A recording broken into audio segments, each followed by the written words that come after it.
మహిళల్లోని iron deficiency ఎందుకు ఎక్కువగా వస్తుంది? ప్రతీ నెల పీరియడ్ సమయంలో రక్తం కోల్పోవడం మహిళల్లో ఐరన్ తగ్గడానికి ప్రధాన కారణం.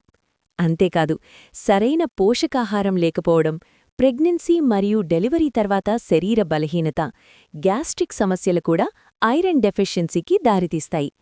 దీనివల్ల తలనొప్పి, అలసట, తల తిరగడం, జుట్టు ఊడిపోవడం, చిన్న పని చేసినా నీరసం వస్తుంది.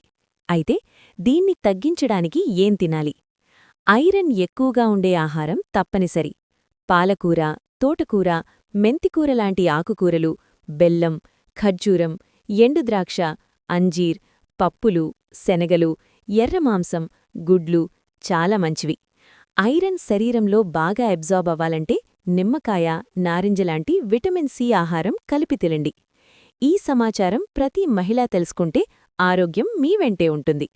ఇలాంటి మరెన్నో ఆసక్తికరమైన సమాచారం కోసం మా ఛానల్ను సబ్స్క్రైబ్ చేసుకోండి.